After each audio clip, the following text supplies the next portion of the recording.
You're listening to Three's a Crowd, the North East Footy Podcast, with Rye for Borough, Steve for Newcastle United, and Ted for Sunderland.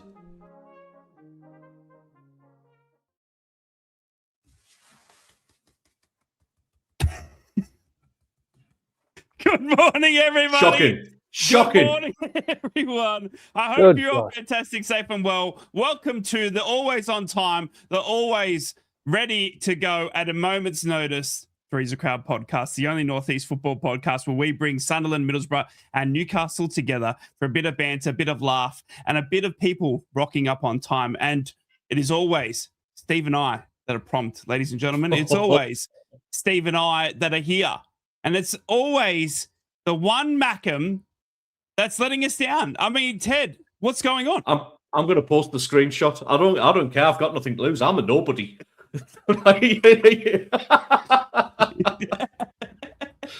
Honestly, I've got no social media following. I'll just destroy you, mate. It's no problem. Welcome on in, everybody. Hope you're all fantastic, safe and well. It's so good to see you for another Three's a Crowd. We've got a lot to talk about. We're going to look backwards and look forwards. Well, it's been a big couple of weeks, big week, for all three North East clubs, but I cannot do it without the two men to my left and right. It's a good morning to you, Ted. Hope you're well. No? Well, I've had a lovely breakfast. I had a traditional dippy egg breakfast. Dippy egg is the greatest breakfast known to mankind. That's a fact. But other than that, I had my new neighbours upstairs arrive drunk as skunks at about 1 o'clock in the morning and make a load of noise. Then my cats decide to be a bunch of prats. And then we've had a mobile disco downstairs at about 9:30 this morning. And somebody moving into a new apartment. Yeah, it's all happening for you, isn't it? Look at this. Look at the state of this. Look at that. Like Steve, John Wick bags. We can't see Steve, but we trust that Steve, the best looking one of our trio, is doing better than you, Teddy boy. Morning, Steve. Morning. Yes, good morning. All good in the black and white side of this podcast, and been a very good week. I'm just hoping that we can continue in the same vein because this week's another big week for Newcastle United.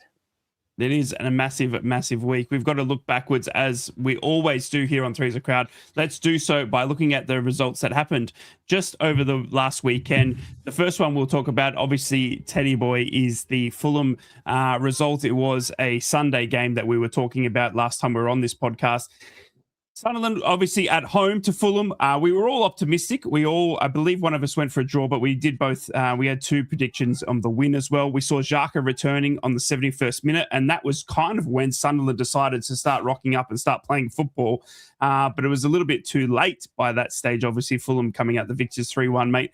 Unfortunately, it's a bit of a slide now for Sunderland in the Premier League. It's obviously, you've had Arsenal and Liverpool in those two, but now you've obviously lost the third to Fulham.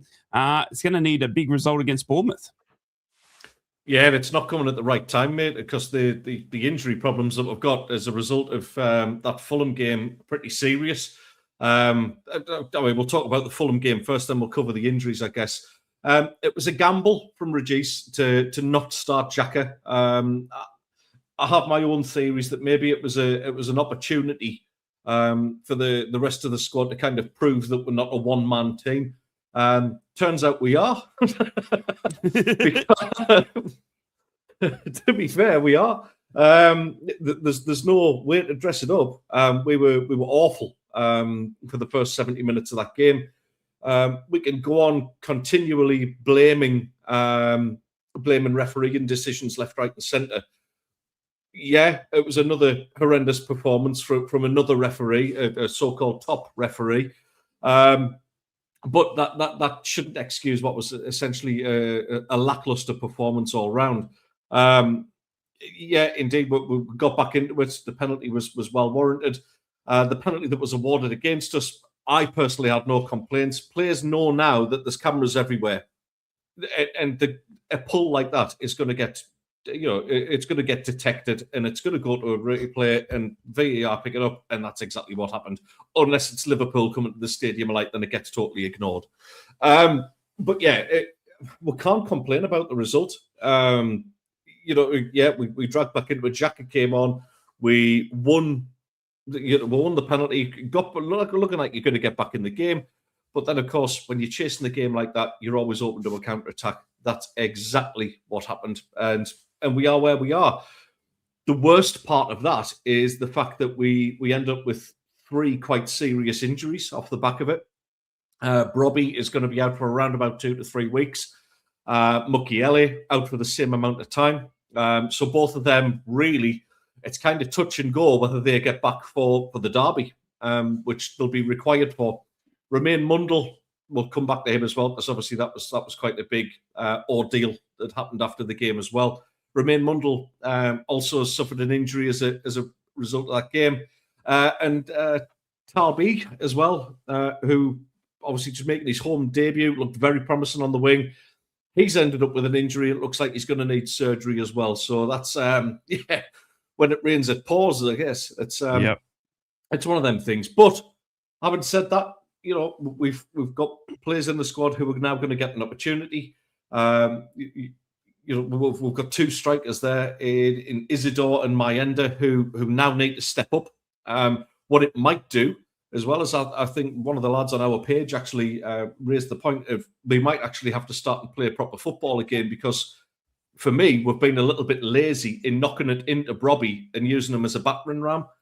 Now we have to go back to how we were playing at the beginning of the season, which was actually very successful against the likes of West Ham and Brentford at home. So we might just see a bit of a change in fortunes. But the last place you want to go and try and do that and turn your form around is away at Bournemouth, because they're on a good run. They're a very, very well organised side.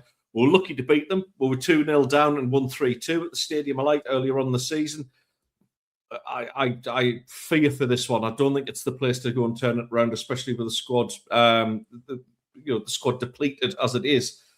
Just one thing that I wanted to mention, you lads know, I was quite. I think everybody was quite upset about what happened with Romain Mundle, and it's not the first time it's happened across all 3 Northeast teams this season, where there's been abuse levelled at players on social media. As it's transpired later on, not that this makes it any more or less acceptable, by the way, but it's later transpired that those comments have actually come from an overseas betting account, the racist comments that were levelled at Romain Mundle. So I hope they lost an absolute fortune, to be honest, you absolute scumbags. But it's transpired it's not Sunderland fans that are the guilty party. It doesn't make it any better. I think Jacob Murphy also suffered some abuse earlier on in the season as well, and it's just got to stop.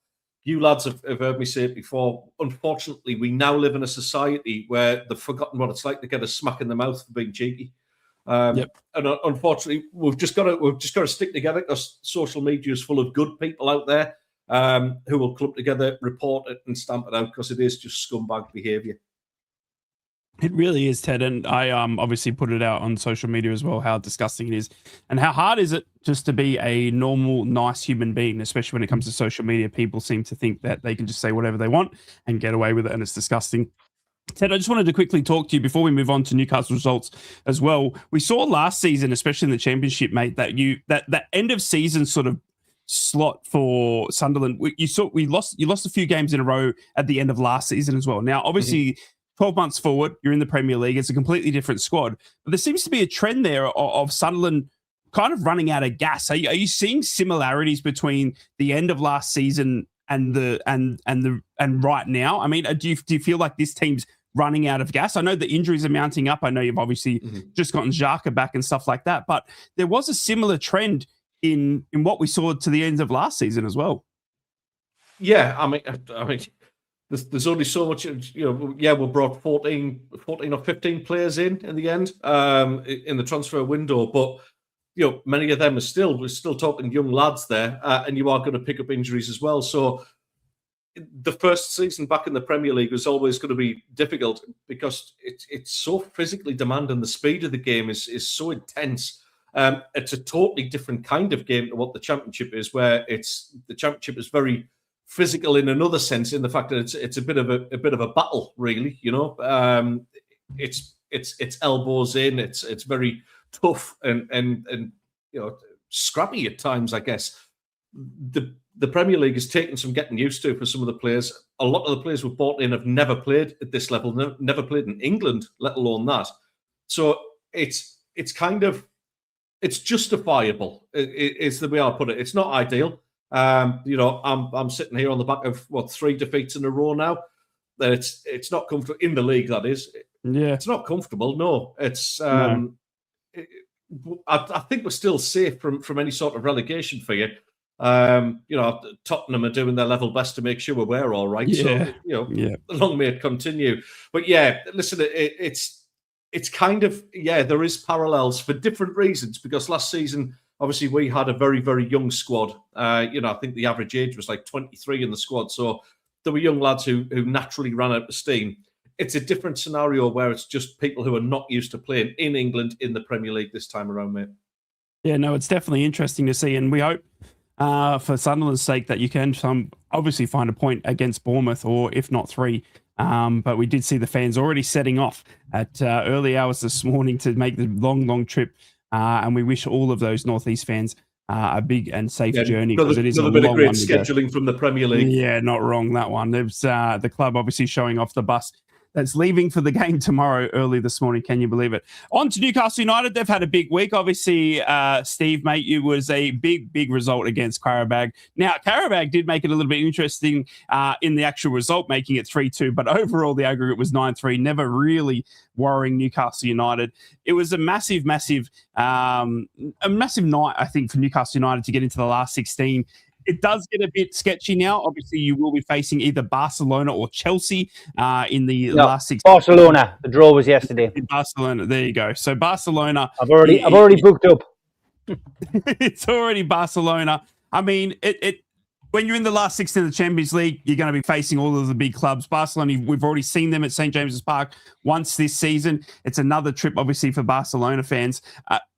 How do you see this one playing out? And obviously, what is it like about, how proud of you at the club of getting into last season? I mean, Eddie Howe's taken Newcastle United, forget the league, forget everything, to take a Newcastle United Northeast football team into the last 16 of the Champions League. It's some effort. I mean, it's been a good week. I mean, last week's show, we were looking ahead to Newcastle against Man City. I fancied Newcastle to get something out of that. I took them to take a 2-2 draw down there. We should have got one. Robbed, by poor officials. And it's been a story of our season this season, but, poor refereeing decisions, etc. But I thought Newcastle did very well last week against Manchester City. Lost by 1 goal, and if we had to win a game, if it was that one or the cup game against Man City next week, I would have taken the cup game, the FA Cup game, all day long. Man City won't be looking forward to coming up next weekend, that's for certain. The Qarabag game was over in the first leg, and what we had to hope was that essentially that Eddie was going to be able to rotate the players and give the players that needed a rest, but also give an opportunity to players who are on the fringes or people who haven't had much game time. So when the team sheet came out against Qarabag, it was interesting to say the least. I mean, first of all, Alex Murphy has been in and around the squad for about 2 years now. People call him a youngster. Well, he's actually older than some of the first team players, but he came in and did a fantastic job. To make his actual debut in Qarabag, his Champions League debut in the first leg was wonderful. But then to see him come on and do so well and play 90 minutes at full back and centre half was great. So, there's a player there that we can rely on. We know he can do a job. And, he will only benefit from playing in that game. Shahar didn't come on until the dying embers of the game, but again, didn't look out of place. So, first of all, that was great to see.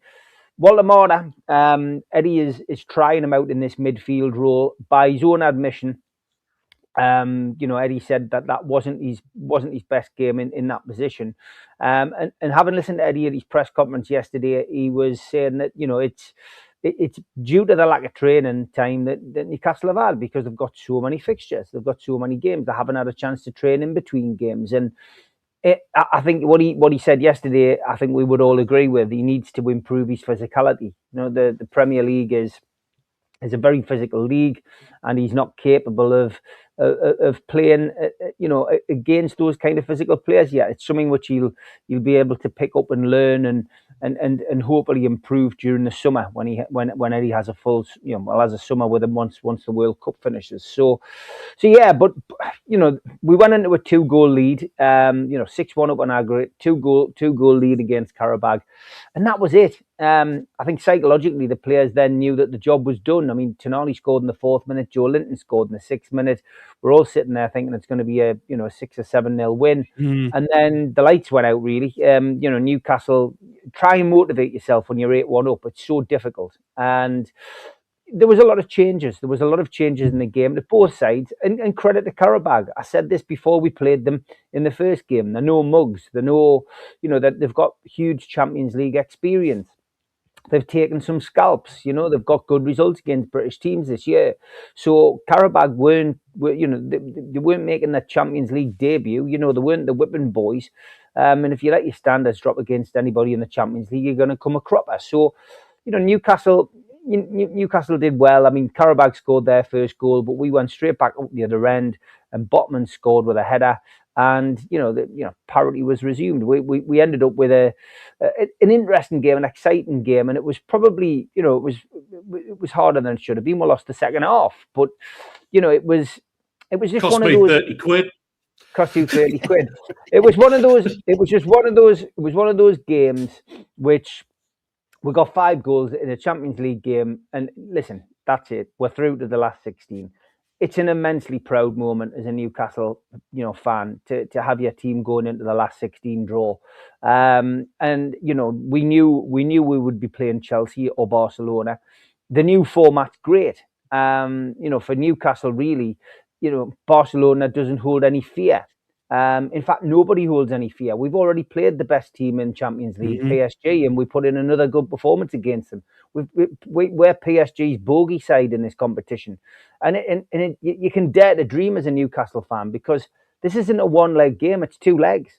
And yeah, we've got to play at home first, but we play Barcelona away. We just need to make sure we do the job properly at St James's Park, get a decent lead, and then go and fight for our lives in the new camp. But it's not going to be 100,000 capacity at the new camp. It's reduced capacity. It's at 50,000 at the moment while they build their extension on the ground. So it's not going to be as intimidating. It's going to be like playing at St James's Park. It's going to be like playing at Anfield. It's going to be like playing at Arsenal. Newcastle are used to this, and they're used to European travels. So it's a great draw. I think. A lot of people said if we get Chelsea, we've got a good chance of getting through. Well, I was the polar opposite. I wanted Barcelona.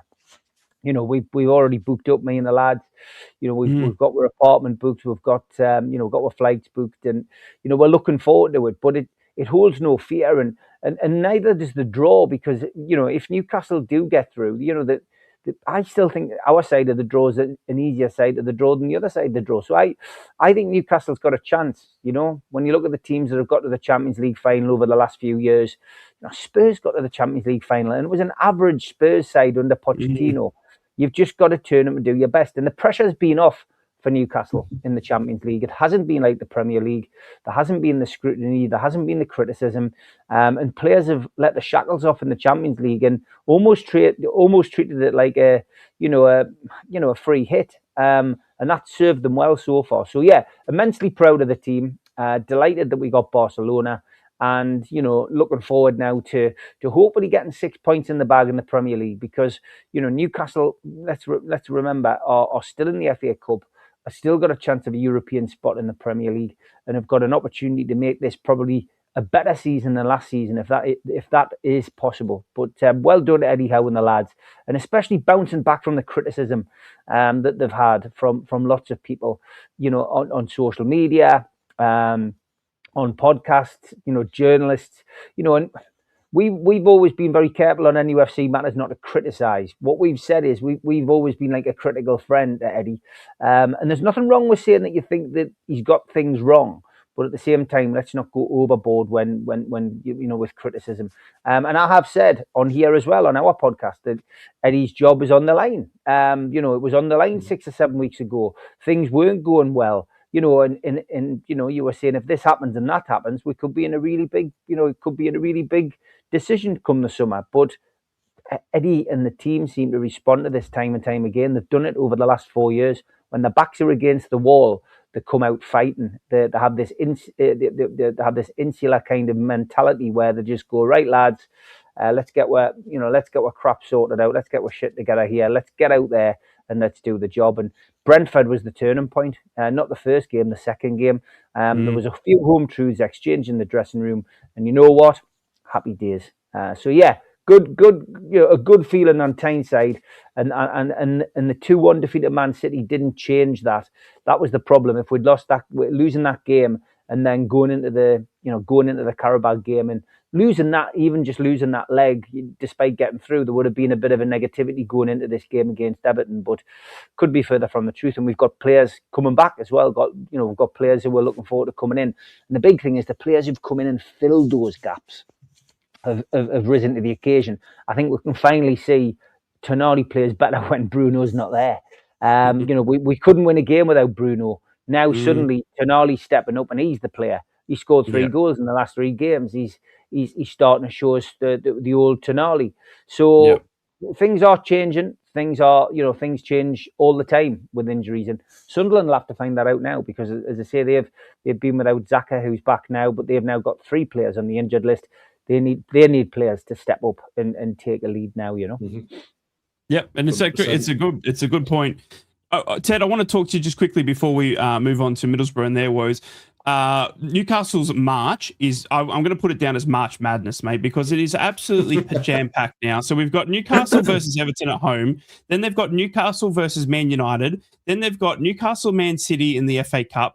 Then they've got the first leg of Newcastle-Barcelona, then Chelsea away, then the second leg of Barcelona-Newcastle, then 22nd of March, the derby. The big game. In between now and 22 days, we're talking, the 7 games of football. I mean, in such a short space. And obviously, Steve was just talking about the injuries and all that sort of stuff, but 7 games. That is an incredible March. I mean, in the space of 22 days, Barcelona, Man City, Chelsea, Man United, and the Northeast Derby. I mean, that's an incredible month for all the Newcastle fans. That's what you want. As a football fan, listen. All 3 of our clubs have been through the absolute doldrums in recent times. We've all been there. Thankfully, it looks like Borough are now heading out of that and heading towards the light, as it were. But imagine, that sort of new generation of fans, the young'uns, where they're looking at those fixtures. That's exactly what you want to see at this stage of the season. It's like the absolute biggest names in football, whether you're going away to watch them at the new camp, 50,000 capacity or not, and what an experience to go over there. But then, to have the likes of Man United, to have the likes of City in the Cup, and then the local derby as well. I've said it for the last few months. The Northeast football scene is absolutely bouncing again, and it's great for the area. It's sickening for us to have to watch European football and Newcastle being involved and actually doing very well. I'm just still stotting mad about that second half, Steve, because I had Newcastle to win both halves, and it cost me 30 quid. And to be honest, I knew as soon as I backed Newcastle, I'm convinced word got out. And they just went, hey, he's got 30 quid on this. No, let's switch off. Let's have a rest. But no, I mean, what a statement to get through. Just one thing I want to ask you, Steve. What's the potential route to the final if you do actually get past Barcelona? Spurs next, if they can get through, or Sporting Lisbon. So you're through to the semi. Well, that would be the quarterfinal, yeah, and then it's Bodo Glimt or I couldn't remember the other team, but yeah, we could play Arsenal, and we could play the Arsenal in the final.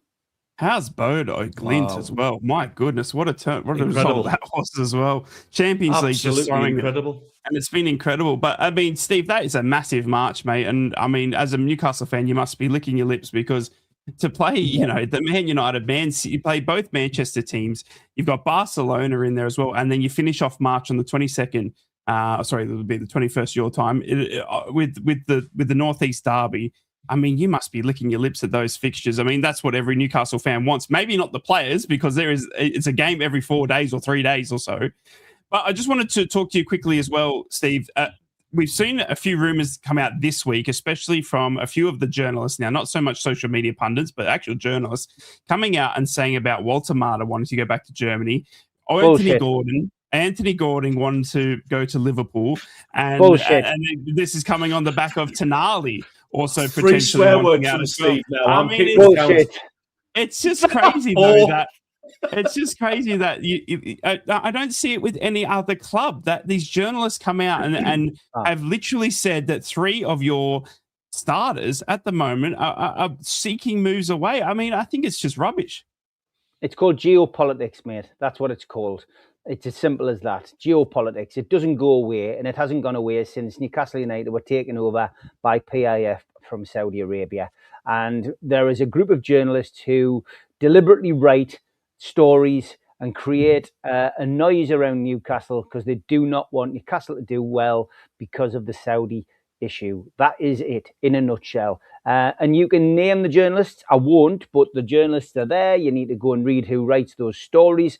I'm expecting a certain journalist from the BBC to come out and put something out in the next couple of hours. And if they can't unsettle them by linking them to transfers, to try and find out what they're up to in their social life. Hence the story, or a non-story today, about a Newcastle United player going out on a date, a single Newcastle United player going out on a date with a single girl. Who cares where she's from? Who cares what she does? At the end of the day, from our side of things, who cares? Newcastle United Newcastle United fans just want to see that team do well. Yeah, it is incredible. And obviously social media, like we said, and the chat have agreed, can be a bit of a cesspit at times. And unfortunately, sometimes that's led by journalists as well, as we have seen. But more to come on that, I'm sure. And Newcastle book in for a March Madness. That is incredible. Let's flick on to Middlesbrough, who have had 2 bad draws against 2 teams in the relegation zone to kind of hamper their promotion aspects. Unfortunately, Middlesbrough have been pegged back by Oxford United, who were sitting second last, and then Leicester City, due to points reduction, was sitting third last. It's been a 0-0 draw against Oxford, and now it was a 1-1 draw against Leicester. It's been a little bit disheartening as a Middlesbrough fan, sitting in there around that second or first. And unfortunately, now we've seen Coventry open up a gap at the top again. They've got 2 wins on the bounce. They seem to have taken our win, and they've just gone on and leaps and bounds with that. And unfortunately, Middlesbrough haven't been able to continue their form. It seems like Coventry might have broken us a little bit. We had that fantastic win against Sheffield United.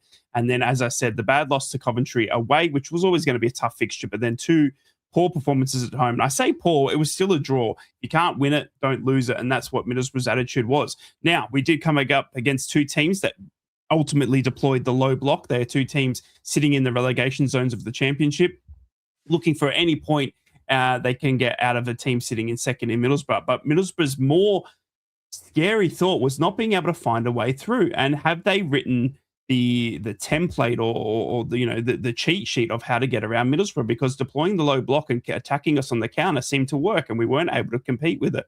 Middlesbrough have also gotten their selection, I believe, wrong in the past couple of games. We saw Luke Ayling drop for the Oxford United game, where I think he should have played, and then he came back against Leicester City and he had he had one of the, a really poor performance. And I think, unfortunately, Kim Hellberg's now finding out again. We've had this massive high, and then we had 4 games in a row where we lost, and then we've gone back on this massive high, and it's a big roller coaster. But everything now is worrying Middlesbrough fans, is being dragged back into those playoffs and not being able to get in the first or 2. There is 13 games to go.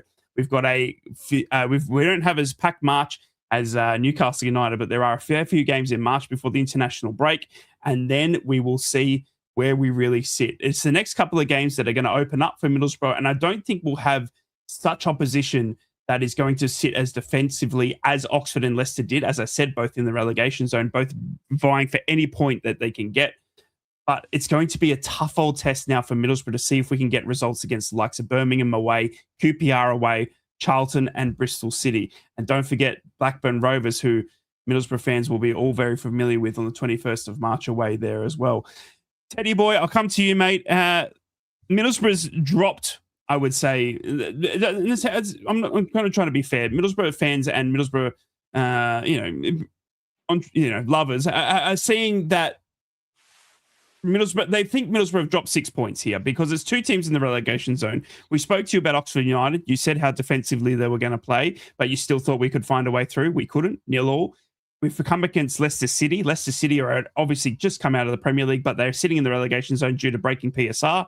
They had -6 points taken off them. They look like there's going to get more points taken off them, but there's still a Premier League outfit in terms of the players. I mean, you're talking about Harry Winks, Oliver Skipp, all these types of players, that are bouncing around in the Leicester City ranks. They're not a team short of numbers and absolute ballers. It just still feels like we have dropped 6 points because we weren't able to turn these draws, 2 games at home against relegation-threatened teams, into 6 points. I mean, we saw this again, as I said, with Sunderland last year. You were sitting in that top half. You started to drop points. How was it? How were you feeling at that stage as a Sunderland fan? Were you ever worried? And what advice can you give to Middlesbrough fans who are starting to panic a little bit? Yeah, it's a double-edged sword, this one, because I don't think you need to panic in terms of, I think even if you were in the playoffs, I think you'd still go up. And I kind of see that parallel with where we were last season with that. I said if we were in the top 4 by January, February, we'd still get promoted. It was more out of hope, don't get me wrong, but it was proved right. The thing that would concern me as a Borough fan is the fact that you've got teams like Wrexham around you who just continually find a way, not just to win, but to score a shed full of goals. The game against Ipswich, they beat them 5-3. 5-3. They're not winning games like that every single week, but they're finding ways to beat some of the top teams around them. And that's a bit of a concern. Having said that, it's blips happen, it's time now that because the new manager kind of honeymoon period is over. He's adopting his own tactics, which are very, very very good in most cases. But when you've got teams like Oxford and Leicester, they are fighting for their lives, mate, and they are going to defend. They're going to defend like it's a cup final. Yeah, not because it's Middlesbrough or anything like that. It's no disrespect to Middlesbrough in any way, but they are putting their bodies on the line just to try and salvage a point in order to stay in that division. So they become almost trickier games than what the games are against the top sides. Yes, all right. The game against Coventry didn't go the way that everyone hoped. We've already got the Jimmy Hill picture, so we don't need to do that again, Steve, do we? No, I've run out. Going to leave it alone. He's right out. Good. We've exhausted the internet of Jimmy Hill pictures. for this week. For this week, yes. I'm sure there'll be some more dredged up. But mate, listen, Monday's game it's one of those where it's time to make a bit of a statement. And Birmingham are a bit more free-flowing in terms of the type of football they play. It'll actually play into your hands a little bit more. Yes, it is a concern, especially when you've had such a good and consistent start to the season. You're up there, you're still battling away. There's still 13 games left to go, mate, and you're still one of the sides to beat. You've got points on the board, and there's still a pack chasing you. Me, personally, I'd rather have the points on the board, mate, and let them worry about it. Middlesbrough go and do their own thing. Yeah, all right, you're going to come up against sides where the low block is difficult. You look at Arsenal, when they came to the stadium alike, we absolutely frustrated the hell out of them by doing the same sort of thing. The best teams in the world can't always deal with a low block, and that's just the way football is. It's a very, very clever and difficult thing to try and manoeuvre around. So, listen, you go away to Birmingham, who are one of the favourites as well. I mean, I do like Jay Stansfield as well. I think he's an absolutely cracking striker. So yeah, they've got some danger men there. They've spent a bit of money. Paddy Roberts also played for Sunderland and Borough, who's I'm sure will be relishing the game as well. He loves the game. He seems to have picked up form. Yeah, he seems to have picked up form again, which I'm pleased for the lad. He's a quality player, but Middlesbrough also have quality about them as well, mate. So I think I've just got a sneaky suspicion it'll be a statement win on Monday night for you. Yeah, fingers crossed. Steve, obviously, just looking back before we look forward, mate, Middlesbrough fans starting to get a little bit worried. I mean, there's been obviously a lot of talk between social media, fan forums, and all that sort of stuff. Even reporters coming out yesterday and questioning Kim Hellberg and his tactics. I mean, we're talking about a team that's sitting in second, and all of a sudden we've had a loss to Coventry and 2 draws to 2 teams in the relegation zone, and people are starting to get a little bit irky and a little bit questionable, and starting to talk about player performances and stuff like that. I mean, you've been around for a lot longer than most in the football scene, mate. What advice can you give to Middlesbrough fans at this stage of the season who are still sitting in second, looking to get out of the championship after being there since 2016-17?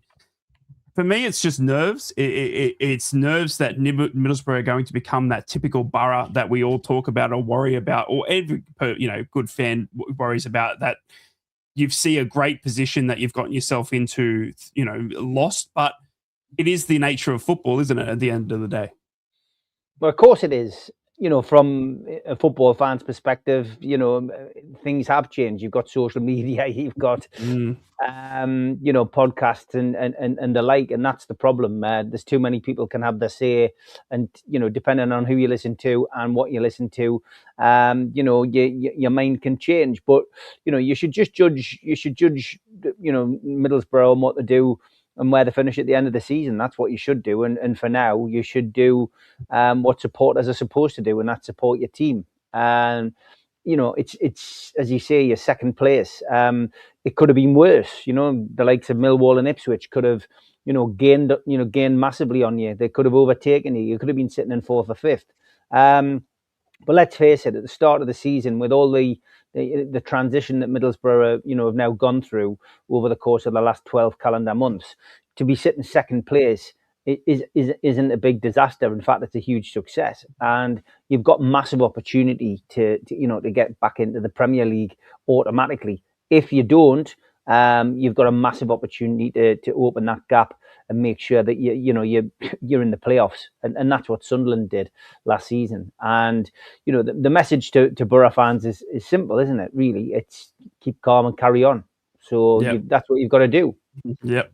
No, completely agree, and I think that is very, very, very good words of wisdom, and I think that goes out to every Borough fan. Just let's hold our horses. We're still sitting in second in the championship, and we've got a long way to go. There's still 13 games which can fluctuate both downwards and upwards. So we've also got obviously results to go our way or against us in they're out of our control as well. So let's sit back and enjoy the ride, especially under Kim Hellberg.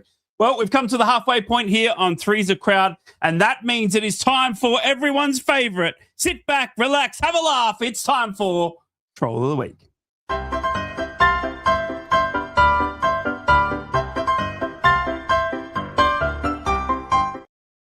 Breaking news out of Sunderland. Sunderland couple to divorce. They say they will still remain brother and sister. Oh, good on them. Keep it in the family. Finally, clothes for drunk people, lads. Fantastic, that. I love this as well. This was pinged onto a scoreboard. A happy 23rd birthday to my amazing brother, Droopy Cock. Very good. Love it when people get away with things like that. Here's our mate, the Ipswich fan, out and about again. I love it. Oh, wow. Brilliant, that, isn't it? Brilliant. So good. This shirt on the right-hand side, Rice Baby. Dear God. Dear God. Love that. The Man United fan, 5 wins in a row, time for a trim. Man City are just getting so good at trolling. They then decided to have a haircut in their own dressing room. Well, if anybody needed one. Yeah. And I love this photograph. Dan Burn doing what Dan Burn does with Haaland. It got a bit of respect from Haaland as well. Another day at the office. Sheffield United and Sheffield Wednesday played each other this week. Of course, Sheffield Wednesday relegated. And programs were on sale at the Sheffield United. Their maybe you could do with a bit of spelling. Programs £3.50 or 2 for £7. Cash only. Dear God. And Sheffield Wednesday relegated to League One. And that smile, it says it all. We do like a Stone Island badge on here. This one was on Get the Badge In. When you've got Spurs away at 4 and the Mosque at 6. And meanwhile in Brazil, on Sunday, following the match against Marcoense, Derrickson proposed to his girlfriend and she accepted. On Wednesday, she announced via Instagram that the relationship had ended. I wonder what happened. Oh, my God. And there's no doubt that Nottingham Forest physio 100% had tickets for Oasis's reunion. And in Istanbul Amateur League match, goalkeeper Mohamed Yukang, powerful clearance, accidentally struck a low-flying seagull, knocking it unconscious onto the pitch. Captain Garni Katan immediately performed CPR on the bird with chest compressions. After a few moments, the seagull revived and was given water and taken to the sidelines for care. What a great story. Wow. What a good story. And was that game played in Sunderland, I wonder? Anyway, Piers Morgan, memo to the pathetic little turd of a Spurs fan who did this to Declan Rice on Sunday. You'll need to find a Watford player's girlfriend for your North London derby next season. And championship again for you soon, says Jack on. Oh yeah, 3 p.m. kickoffs, cheap booze, ground filled with non-plastics and no VAR. How on earth will we survive? Spurs are so shit, even the bloke in the wheelchair's walked out. And Bodo Glimt have a weekly wage bill, lads, of €140,000. It's 7.3 million euros a year. The market value of their squad is €57 million. They've beaten City, Athletic and Inter twice in their past 4 Champions League games, 2 of those at the Metropolitano and San Siro. It is a very good story in football. Not wrong.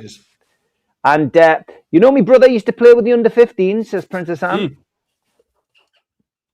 New Carry On film in the franchise. Carry On, Mount My Baton, a saucy British comedy. Oh, no. And we asked 100 people to name something you get on your birthday. You said arrested. And scene in Lincoln, full body massage, including head, only £30. 01902 843 be a happy ending.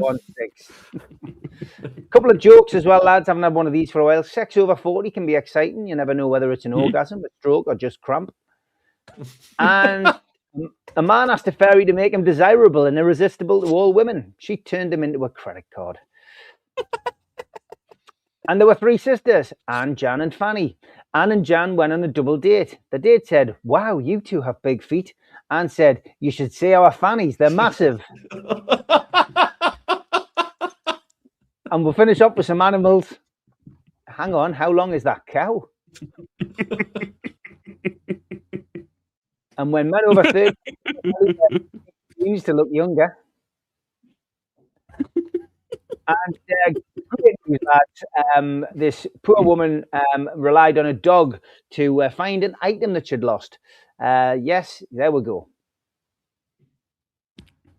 Jesus Christ. I'll let that sink in. Oh, God. That's what she said. Lube. That's it. You've got any tweets? Taking off air. Send it to us, nufcmatterspodcast@gmail.com, or send it to the lads on social media so we can get what catted.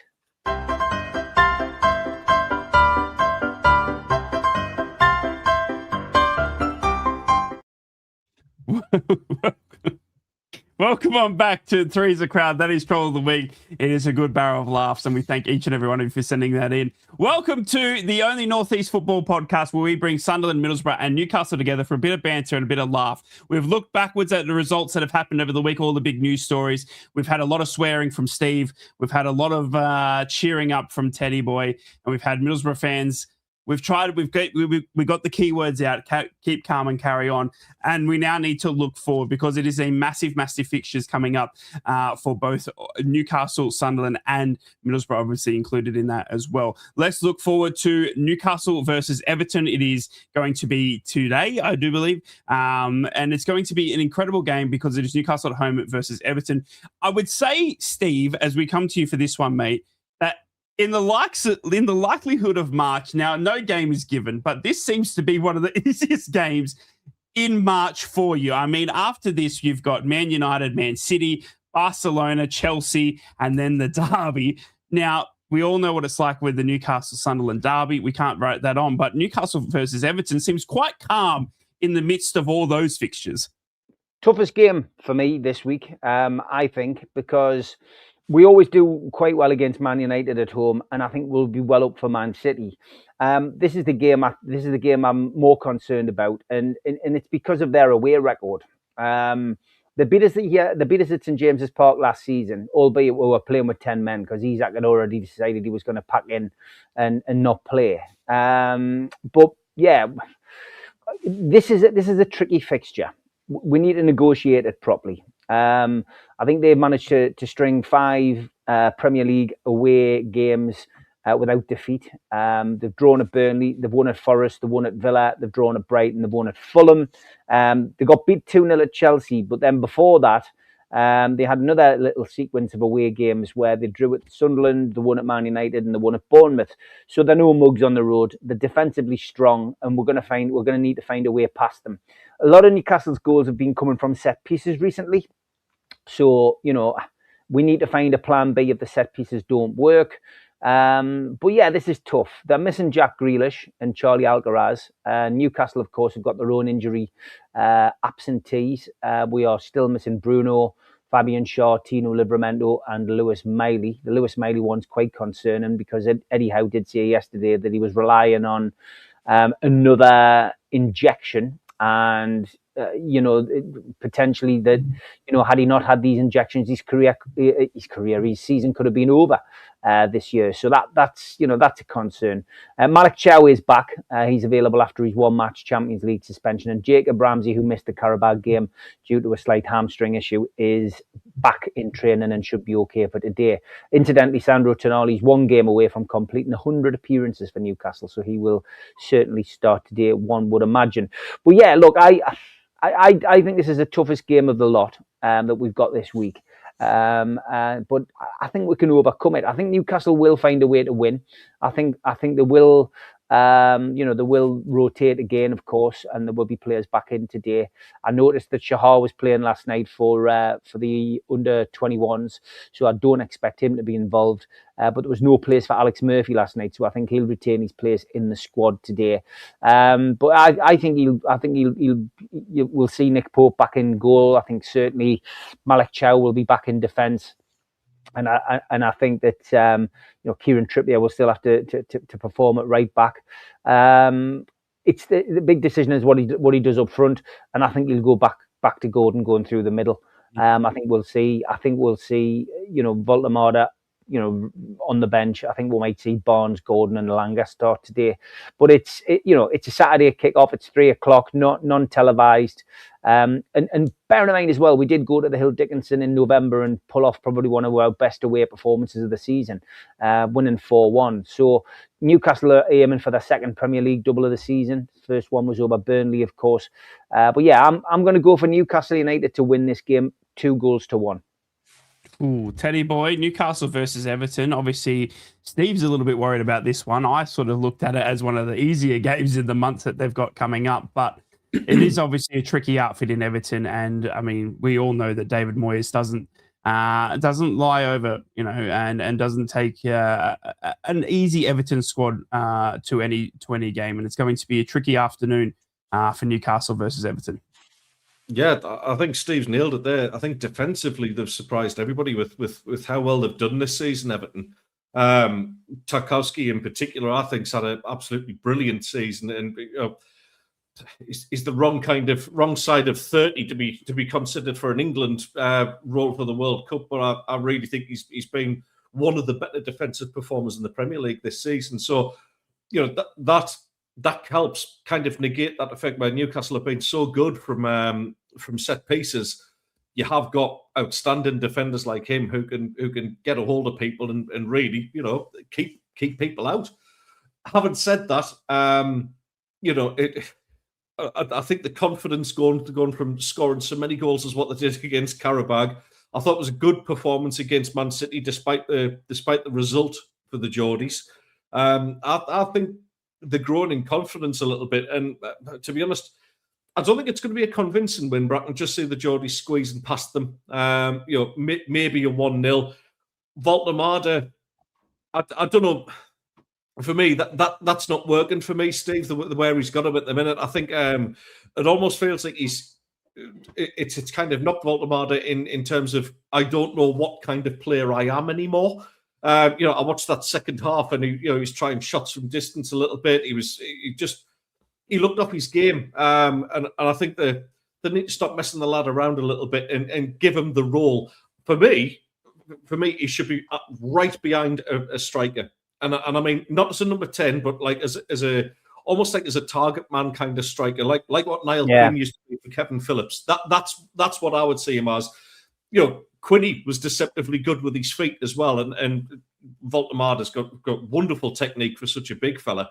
I just think that's the best position for him. That midfield thing is kind of like they've just done another Joe Linton. All right, that worked with Joe Linton by putting him in midfield, but you can't do that every time you spend 70 million quid on a striker. It's a lack of training. That's what Eddie said. They're not getting any time to train. He's not had any time. Games are thick and fast, mate. I totally agree. Yeah, I totally agree, mate. It's not going to get any time in the summer either because he's going to be playing for Germany in the World Cup. That's it. Well, they'll be home after the group stage anyway, mate. They'll have loads of time. Shout out to all our Germans. Yes. Guten Tag. Party, instead. I think we've completely lost the thread here. No, I'm going to go for a Newcastle win. I'm going to go for a squeaky one. I'm sure Jordan Pickford will be upset with me for this one, so I am going to go Newcastle 1, Everton 0 for my prediction.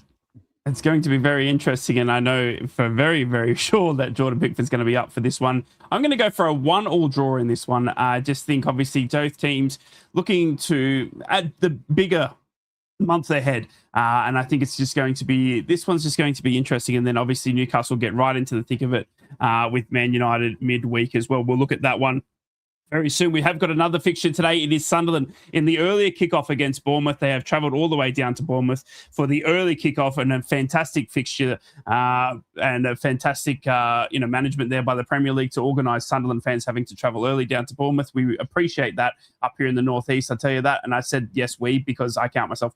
The problem, Teddy boy, obviously, is that Sunderland are looking for a big 3 points here. They've had a loss to Arsenal. They've had the loss to Fulham, which, at home, I think was a poor one. And then obviously the loss to Liverpool. So it's 3 losses now on the bounce in the Premier League. Now it doesn't get any easier, travelling all the way down to Bournemouth, mate, looking for 3 points. The best thing, I think, is that Xhaka should be available, fit to play. But you have got, as we said at the start of the show, 3 other injury concerns to worry about. Talk to us about Sunderland taking on Bournemouth in the early kickoff. Yeah, so obviously, the starting lineup's going to change right away. I would fully expect Xhaka to start. He looked very effective when he came on for the last sort of 20 minutes or so against Fulham. We need him. We need that talisman. We need somebody of that kind of character and stature in the middle of the park when you're going somewhere difficult like Bournemouth. Bertrand Traore is also back in the squad as well. Apparently, he's tipped to start on the wing. He's been a massive miss as well. After AFCON, he had the problem with his knee injury. He had to have a little bit of surgery on that. He's come back stronger, and he's the sort of player who's the creative type who can unlock defences for us. Now, the interesting thing about today is we're going with either Mayenda or Isidore up front. Isidore's one of these who likes to run in from behind. Totally different kind of striker to what Robbie is. I think that personally helps us. I really do. I think we're going to have to play a different way to what we normally do. In the other aspect, if we're going to look at Mayenda starting, he can hold the ball up, but he's more one of those who does it with his feet. He's not one of these who's going to sort of back into defenders like what Robbie's so effective at. So yeah, it's going to be as you were in terms of where we were when we started the season and playing that kind of style. I think we'll go low block. Bearing in mind, though, we're missing Reinildo at the back. We're missing, obviously, a whole host of defenders, to be honest. Dennis Serkin, who would be normally the second choice left back, I honestly don't think we'll see Dennis Serkin again. His contract's up at the end of the season. He's too injury prone. He's had that cast on his hand longer than Keith Lemon. It's I don't know what's going on there. Mukiele, obviously calf injury, so it's a makeshift defence. But you've got the likes of Gertrude who can come in and do a job there. You're only talking a couple of weeks ago where Liverpool were trying to oust him off us, so you can tell how highly regarded he is as a player. Dan Ballard obviously having a fantastic season. We're going to be very lucky to hold on to him by the end of the season. So for all those changes to the squad, this is where opportunities arise. It's not a foregone thing. It's going to be a ridiculously difficult game. Tom, I would give Isidore a chance today, mate. It's his sort of game. Running in from behind in the way he does. He times his runs really well. He drifts out wide, comes in like what he did a couple of times against Borough last season. Sorry, Rye. That's his trademark, is being able to do that. I think Isidore's perfect for today, but he's got to take his chances. Earlier on the season, he had too many good golden chances that he just didn't put away. He needs a goal, and that'll do his confidence the world of good. He's that sort of player. If he gets one, he'll get a hatful. Not a foregone conclusion. My head says a defeat, but my heart says I think we might just snatch a draw out of this one today. So I'm hopefully I'm going to go for a ones each. Oh, very interesting. Steve, Bournemouth obviously taking on Sunderland away. Sunderland finding themselves needing a big 3 points. Yeah, I think this is going to be a really tough game for Sunderland, especially with the injuries, and Bournemouth will take advantage today. They're a really good team. And, credit to them for losing Semenyo in the transfer window. And you would think that both Semenyo, it's like there's been no difference. In fact, they've got better without them. And they just seem to be in that kind of, Brighton kind of mold where they're just bringing in players. And it's just crazy. It's absolutely crazy. But yeah, I can't see Sunderland getting anything today. I'm going to go for a Bournemouth win. I'm going to say 3-1. Wow. I was actually going to go for Sunderland, but then Ted stuck in the Mundell cheeky comment about the Borough, and now I'm going for Bournemouth 3-0 as well. I think it's going to be a tough old class. The only thing that I think is it's just such a long way, and obviously Sunderland having the early kickoff as well. As I said, I honestly think Bournemouth have gotten better. Last night on coaches, man, it's ridiculous. It's ridiculous. It's ridiculous. And not only that, I mean, you got the fans having to travel so far, but I completely agree with you, Steve. I think Bournemouth have somehow gotten better. We have got to look at Middlesbrough, and then we've got two other games to talk about, with Middlesbrough, only playing on the Monday, but the Newcastle and Sunderland have midweek fixtures. We will look at them, but let's get Middlesbrough out the way. They play Birmingham on Monday night, and it's a tough old task for Middlesbrough because Birmingham are looking to bounce back from a bad loss to Millwall, but Birmingham are on the cusp of trying to make it back to the playoffs. They obviously came up from League One. They've got the Tom Brady money, the American investors, which everyone loves. And as Teddy Boy said, they got a Patrick Roberts who loves playing against the Borough for some reason. He always seems to rock up. Middlesbrough are looking to get 3 points here, no doubt about it. They will be coming up against a team that's not going to deploy the low block. They'll be looking at a team that's going to try to open us up and have a little bit of attacking threat, rather than the Leicester and Oxford performances where we saw two teams defending for their life, like Teddy Boy said, just trying to get anything out of the game. And if you can get a point to get out of the relegation. Well, Birmingham are pushing and they need to score. They need to take 3 points as well, because they need to close down the gap between them and Wrexham to get into that sixth spot in the playoffs. That is exactly what will be on their mind. I'm looking for a more entertaining game here from both teams looking to attack, both teams looking for 3 points here. I'm going to go for Middlesbrough to sneak this in a 2-0 win. We've always played well against Birmingham. We saw it with Adi Vivesh in his first game in charge after the snake. The rat left us for Wolves. It was Birmingham that we had, and we were able to turn them over at the Riverside. I look to this one again and Middlesbrough to turn them over again. Teddy Boy, Birmingham taking on Middlesbrough. It's going to be at St Andrews, obviously. You do like Jay Stansfield, mate. How do you see this one playing out? I'll tell you how much I'm looking forward to this game. I'm actually going to get in from work. I'm going to have my tea. I'm going to have a nap. And I'm going to get up to watch your game. Because it doesn't start at 10 o'clock for me, mate. I'm really looking forward. I think it's going to be one of the best games of the Championship this season. I really do. I think we're in for an absolute rip snorter of a Monday night football, mate. I think there's goals in this. I said before, and I haven't changed my mind, I think it'll be a statement win for Middlesbrough. I think it gets the promotion push back on track. I'm going for a tasty 3-2 win to the Borough. Ooh, Steve, obviously Middlesbrough need... have your corner flag back. Middlesbrough need 3 points here to try and keep the gap between them and Coventry at a minimum. They're also looking to bounce back from 2 boring old draws that they've seen. Look, 2 teams that are going to be looking to open each up. I think it's got an entertaining fixture written all over it. Yeah, I think it'll be entertaining. I think it'll be a big, one of the biggest matches in the Championship this week. So I'm going to go for 2-2. I do think it'll be a draw, but I think it'll be, that'll be seen as an important point on the road. Yeah, no, it's going to be very interesting, and Middlesbrough will be looking to bounce back. It'll be interesting to see Borough fans what lineup Kim Hellberg goes with. Does he stick with Luke Ayling after that performance? Does he go back to Dale Fry? Time will tell, and we have got to wait till Monday night for that. And Middlesbrough fans, hold on. We're getting there. Don't you worry. Still sitting in second. Let's look at the week ahead because there are some other fixtures to talk about. Sunderland and Newcastle both play by the time we come back here on Three's a Crowd next weekend, so we've got to look at those games. Let's go to the earlier one, which is Leeds United versus Sunderland. Teddy boy, this is very interesting for me because I think if there is a loss today, like we've predicted, Steve and I have predicted against Bournemouth, then it becomes ultimately a massive game against Leeds United because it's Leeds United are bouncing around just above that relegation zone. You don't want to be dragged into that, but thankfully West Ham and Tottenham are doing their best to leave you guys out of it. Leeds United are out of it, but not by far. So this one becomes a little bit more interesting. Leeds United have been battered and bruising teams this season. They've played a very interesting style of football, I would say.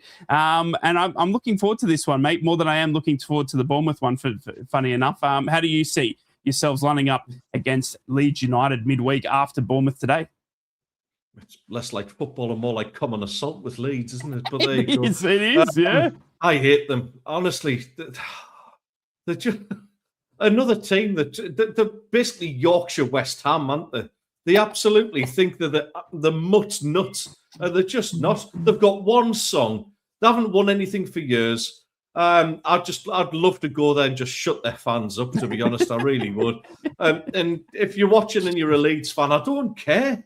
You're not even a big club anymore. It's just learn another song. We're not marching on together. You're marching on down the door queue, mate. Anyway, having said all that, let's have a repeat of 1973. I'm going for a 1-0 win for Sunderland, actually, against Leeds. I think our quality will come back, mate. Isidore likes playing against Leeds as well. He's had a couple of goals against them. With Xhaka back in and, things start to gel again. Whatever happens against Bournemouth happens, but I say we'll go to away to Leeds, and I think we'll pick up 3 points. I think it's going to. I'm going for an entertaining draw here, 2-2. I think Leeds United and Sunderland will both be looking to take points on that game, crucial to their Premier League. Tom Dixon. Tom, what's going on, mate? Normally we get on all right. If you can't see the replay, Tom in the chat has gone for a 2-1 victory to Leeds United. He's all over Ted today, and we absolutely love it. Steve, Leeds United taking on Sunderland away from home, mate. It's always tantalising because Leeds aren't that far away from the northeast. But they're both teams that are looking to stay in the Premier League, and Leeds are biting and fighting and punching their way through. Yeah, I mean, it's so difficult to predict scores when you haven't played a game beforehand. A lot depends on what happens this weekend.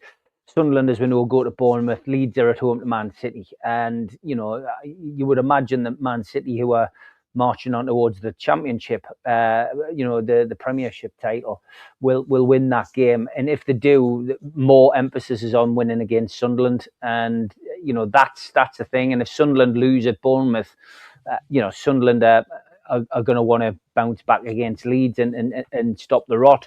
So I think it all points to a draw against Leeds midweek. So I'm going to go for a 1-1 draw. I think both teams will concede goals this weekend, but I think they'll both want to tighten their defences at the weekend, at midweek. So I'm going to go for a 1-1 draw.